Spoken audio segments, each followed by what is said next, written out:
আসসালামু আলাইকুম। আমি সাহারা সাথী কুকিং ব্লগ থেকে সাথী বলছি। কাছেও দূরে, দেশেও দেশের বাইরে বসে যে যেখান থেকে আমার ভিডিওটি দেখছেন, সবাইকে আন্তরিক শুভেচ্ছা ও অভিনন্দন জানিয়ে শুরু করছি আজকের রান্না। প্রিয় দর্শক, আজকে বানিয়ে দেখাবো চালতার আচার। এখানে প্রায় 5 কেজি চালতা হবে। কেটে আমি 2টা গামলায় ভিনেগার দিয়ে ভিজিয়ে রেখেছি, অন্যটাই লবণ দিয়ে ভিজিয়ে রেখেছি। চালটা অনেকক্ষণ ভিজিয়ে রাখলে কষগুলো ভালোভাবে ধুয়ে ফেললে সুন্দরভাবে কালারটা সুন্দর আসে, আর কালো কালো কোনো দাগ হয় না। এজন্য ভিনেগার দিয়ে ভিজিয়ে রাখি, অথবা চুনের পানিতেও ভিজিয়ে রাখা যায়। আপনারা যেটা পারেন যে কোনো একটা পদ্ধতি অ্যাপ্লাই করলে হবে। আমি লবণ হলুদ দিয়ে চালতাটা ধুয়ে নিয়েছি। আপনারা চাইলে চালতা ছেঁচেও নিতে পারেন। আমি যেহেতু চালতা ছেঁচবো না, কারণ আস্তে আস্তে থাকলেই ওর ভিতরে সব কিছু যাবে, এজন্য ছেঁচে নেওয়ার কোনো দরকার নেই। আপনারা আপনাদের পছন্দ মতো করে নিতে পারবেন। আমি এর ভিতরে 5 ফোড়ন দিয়ে দিয়েছি, কিছুটা পরিমাণ সরষের তেল দিছি। যতগুলো আচার আপনারা গামলায় দেখলেন চালতা কাটা আছে, তার 3 ভাগের 1 ভাগ নেব আমি। আর এখানে আমি সরিষা বাটা দিচ্ছি দুই টেবিল চামচ পরিমাণটা ঠিক করে দিয়ে লবণ হলুদ দিয়ে, যেহেতু আগে থেকে চালতা সিদ্ধ করে নিয়েছি, এখানে সুন্দর করে মশলাটা কষিয়ে নেব। মশলা কষাতে কষাতে আপনাদের সাথে কিছু কথা বলি। দীর্ঘদিন অসুস্থ থাকার পরে আজকে 2টা ভিডিও দেওয়ার পরে এটা ভিতরে ভয়েস দিচ্ছি। আগের তুলনায় আজকে শরীরটা আলহামদুলিল্লাহ অনেক ভালো আছি। আজকে অবশ্যই খুবই ভালো লাগতেছে। এই কয়দিন যে কিভাবে দিন গেছে বলতেই পারি না। মানে এত খারাপ আমার আগে কখনো লাগেনি। আমি উঠে দাঁড়াতে পারতাম না, মাথা ঘুরাতো। এতটা দুর্বল আমি আগে কখনো অনুভব করি নাই। এর আগে আমি অনেকবারই অসুস্থ হয়েছি, কিন্তু এবারের পরিমাণটা এত বেশি ছিল যে সব সময় মনে হতো আমি মনে হয় আর বাঁচবো না। যাক, আল্লাহ পাকের অশেষ রহমত, সব ইউটিউবার আপুদের দোয়া ও কিছু কিছু শুভাকাঙ্ক্ষী আছে যারা আমাকে খুবই ভালোবাসে, তারা অনেক কান্নাকাটি করেছে, এবং আমার কিছু প্রিয় প্রিয় আপুরাও অনেক দোয়া করেছে।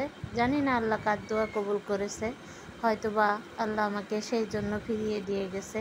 আমার ছোট মেয়েটাও অনেক অনেক কান্না করছে, খালি সব সময় বলতো, আম্মু তোমার কিছু হয়ে গেলে আমি কাকে মা বলে ডাকবো। আমার ছোট মেয়েটার জন্য আমার অনেক কষ্ট লাগছে। আল্লাহ যেন এরকম বিপদ আমারে আর না দেয়, সবাই দোয়া করবেন। কথা বলতে বলতে আমি ঝালের গুঁড়ো দিয়েছি 1 চামচ, এর ভিতরে চালতাগুলো ঢেলে দিয়েছি।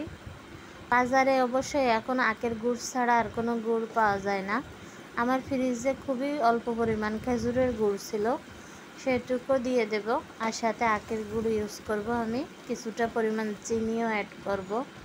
যেহেতু অনেক আচার, সেহেতু সব মিলে আচারটা কমপ্লিট করতে হবে আমার।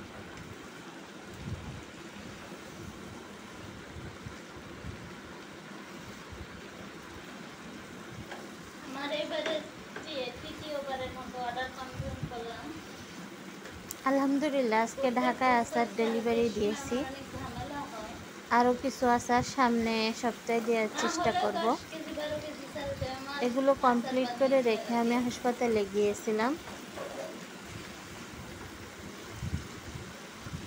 সুস্থ হতে অনেকটা সময় লেগে গিয়েছে।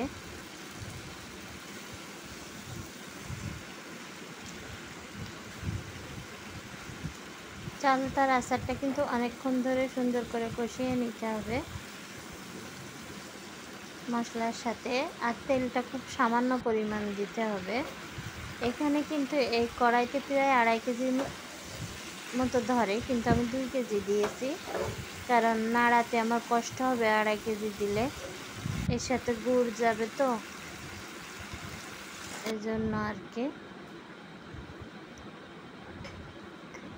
আমি গুড়টা আগের থেকে ভিজিয়ে রেখেছিলাম। আখের গুড় আর খেজুরের গুড় 2টা একসাথে করে, পুরো ভিডিওটা দেখাতে পারলাম না, স্কিপ হয়ে গেছে। এবার আস্তে আস্তে নাড়তে থাকতে হবে, বেশ কিছু সময় লাগবে। এখন প্রিয় ভিউয়ার্স, ভাইয়া ও আপুদের কাছে আমার একটা অনুরোধ, আমার চ্যানেলটা অনেক ডাউন হয়ে গেছে। আপনারা প্লিজ ভিডিওটা কেউ টেনে টেনে দেখবেন না, ছেড়ে দিয়ে ফুল ওয়াচ করে দেবেন। আমি যাদের ভিডিও দেখি আমি কিন্তু সবারই ভিডিও ফুল ওয়াচ করি। আমার ভিডিওটি যদি আপনাদের ভালো লাগে লাইক কমেন্ট শেয়ার করতে ভুলবেন না। অলরেডি যারা এই কাজটি করেছেন তাদেরকে অসংখ্য ধন্যবাদ। এখানে 2 টেবিল চামচ পরিমাণ সিরকা আছে, সবটুকু সিরকা দিয়ে দিলাম।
দেখা হচ্ছে নতুন কোনো ভিডিও নিয়ে।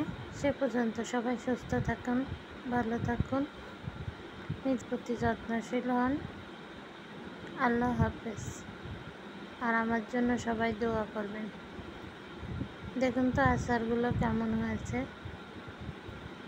আলহামদুলিল্লাহ, আজকে অনলাইনে ফার্স্ট ডেলিভারি গেল ঢাকায়।